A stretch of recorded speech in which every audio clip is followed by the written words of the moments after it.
Assalamualaikum warahmatullahi wabarakatuh.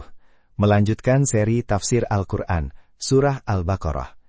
Yahudi dan Nasrani ngaku-ngaku kalau Nabi Ibrahim, Ismail, Ishak dan Yakub itu penganut agama mereka. Padahal klaim ini nggak masuk akal sama sekali kalau ditelusuri sejarahnya. أَمْ تَقُولُونَ إِنَّ إِبْرَاهِيمَ وَإِسْمَاعِيلَ وَإِسْحَاقَ وَيَعْقُوبَ وَالْأَسْبَاطَ كَانُوا هُودًا أَوْ نَصَارَى قُلْ أَأَنْتُمْ أَعْلَمُ أَمِ اللَّهُ وَمَنْ أَظْلَمُ مِمَّنْ كَتَمَ شَهَادَةً عِنْدَهُ مِنَ اللَّهِ وَمَا اللَّهُ بِغَافِلٍ عَمَّا تَعْمَلُونَ.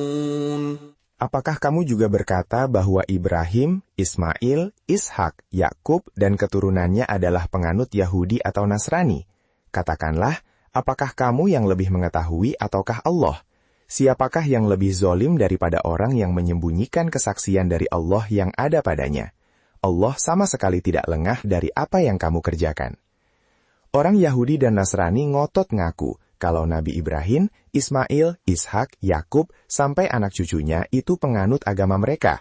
Padahal ini jelas ngawur kalau ditelusuri sejarah, karena istilah Yahudi baru muncul setelah Nabi Musa wafat, dan Nasrani baru ada setelah Nabi Isa wafat. Jauh banget setelah masa para nabi yang mereka klaim itu. Jadi klaim itu cuma akal-akalan buat membantah kenabian Muhammad. Allah nanya balik, sebenarnya mereka yang lebih tahu atau Allah?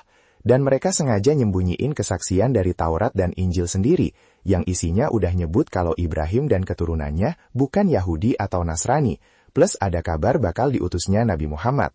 Nyembunyiin kebenaran kayak gini disebut Allah sebagai kezoliman paling parah, dan Allah nggak pernah lengah sedikit pun sama apa yang mereka lakuin. Tilka ummatun qad khalat, laha ma kasabat wa lakum ma kasabtum. وَلَا تُسْأَلُونَ عَمَّا كَانُوا يَعْمَلُونَ. Itulah umat yang telah lalu. Baginya apa yang telah mereka usahakan, dan bagimu apa yang telah kamu usahakan. Kamu tidak akan dimintai pertanggungjawaban tentang apa yang telah mereka kerjakan.